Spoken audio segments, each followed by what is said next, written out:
What's going on? I'm DJ Hazmat, Yeah, and I'm Eddie Wills. and welcome to the halftime edition of Matt and Matt Sports. We live here, Browns, Vikings. We winning 11-8. What was the You point know, spread? I don't even know.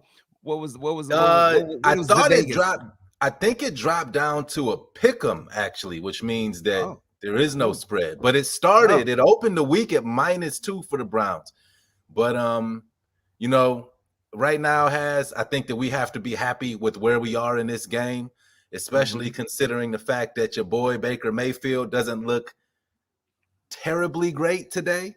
However, I will say this: after they went and took that 7.5 minute drive to open up the game and went up 7-0, and then we didn't score down there in the red zone on our first possession, I thought things might get ugly. But to have a lead at halftime, can't be mad at that at all. Well, that's because we're a good team, and I don't lack the confidence in my good team. I don't let the PTSD of the past creep into my mind like you do. You know what I'm saying? I'm willing to believe that lets me know that you're not a true believer. You Wow. still believe that things can go the other way. I don't. I know that we can handle this team. Here's what's been happening this whole season. Our offense has been getting off to slow starts. Mm-hmm. We've done it every week this season so far. What I was impressed with was when we now here's another thing about this going forward on fourth down. I'm not Yeah. understanding what this is all about. Yeah. Fourth down and 4 or fourth and goal. I take the field goal all day, especially you're trying to pass the ball. And like you mentioned, Baker Mayfield, he's always my boy when he doesn't look as crisp. But that he's not looking sharp. This Nah. started last week. He's sailing balls over receivers' heads, and he's going through something right now. His throws are a little off, and I think I know the answer to why this is happening to Baker Mayfield. I know exactly why Is that his injury? throws off. No, Oh, Odell. Let's no, let's blame Odell. Let's everybody blame Odell for I Baker not didn't. throwing accurately right That, now. that, that is not. Did I say that? All right, go ahead then. My And I bad. wasn't even about to say that. Okay, okay. Let me tell you why Baker is off. He shaved his beard. Wow, If you yeah. remember last week, he came with the clean face. Every time he shaves that beard off, his game is off. Yeah. Have you noticed that throughout Baker Mayfield's career? He plays way better when he's with the full beard.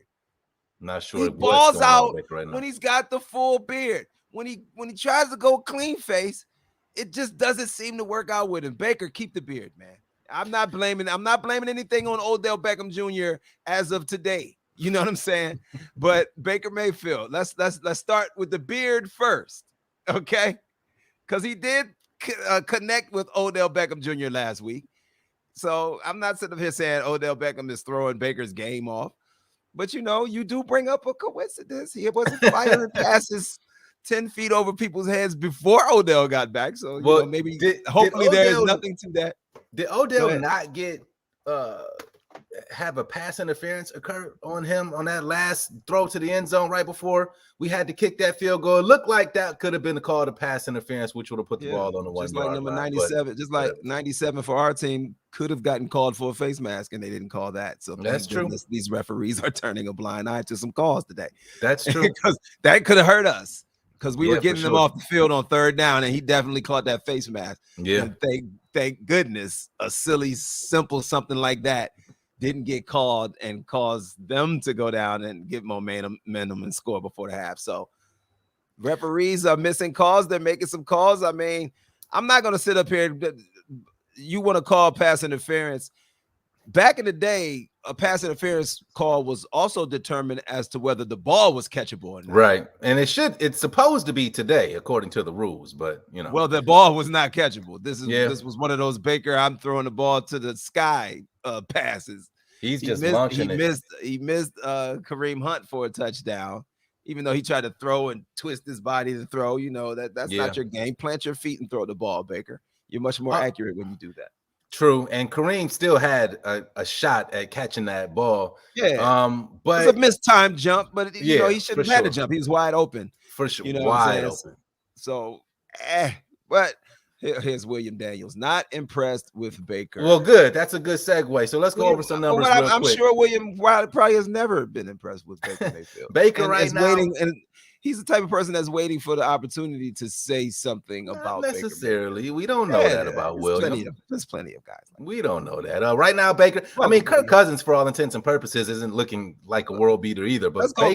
We'll go through Williams' Facebook and see how many more disparaging words he's had about Baker Mayfield after the game. We're on a quick halftime show here. I'm Baker's sure 11 for 22 for 98 yards, no touchdowns, which isn't a surprise, but no interceptions because the Browns are connecting all of their touchdowns here on the ground. Kirk Cousins, though, is only 9 of 15 for 84 yards and a touchdown. So, I mean, he doesn't look that much better. Baker actually has more yards, but he's thrown the ball 7 more times.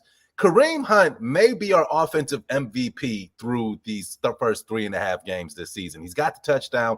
He picked up the crazy 20-yard rushing pickup on 3rd and super long that extended that drive, enabled us to get that field goal there at the end of the first half.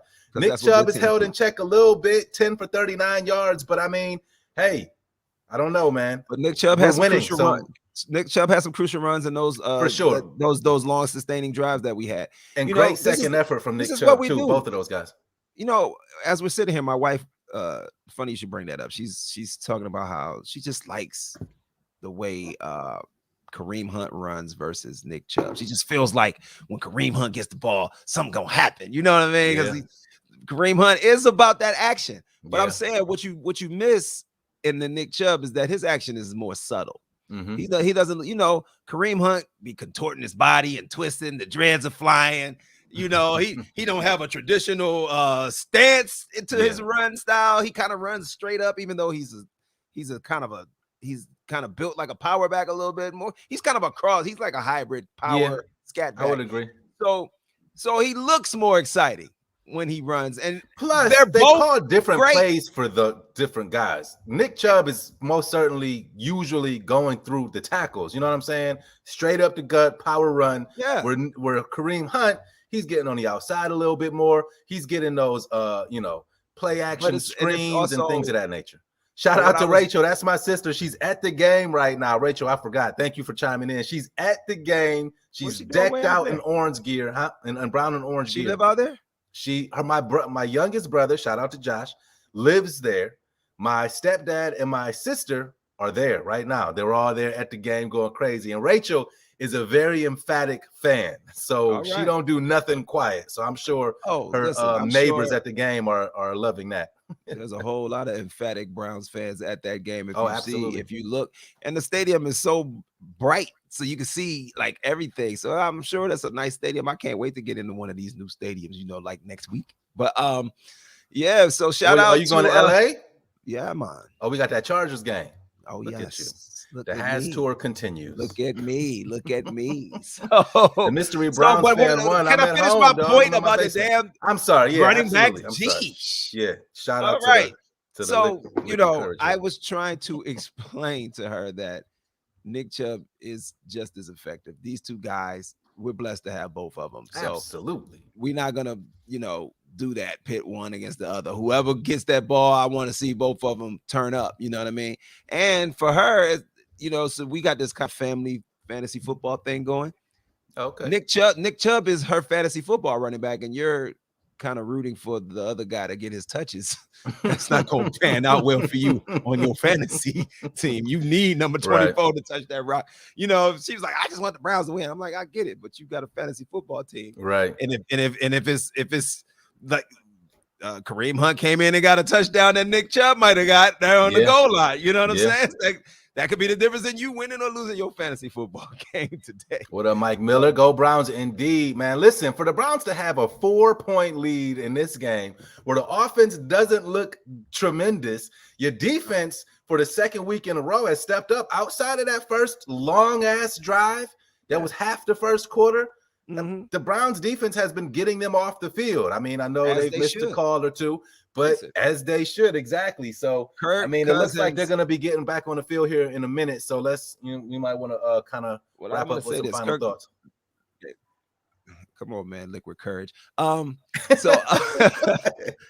Cousins is a traditional pocket passer. He's not going to escape the rush. So Factual. get on him. Get Factual. on him. The reason I'm wearing this 95 jersey because I called Myles Garrett out, and then Myles Garrett went ham. We need some more ham on the plate, son. Don't just give me ham on one game, and then there ain't no more ham left in the in the next game.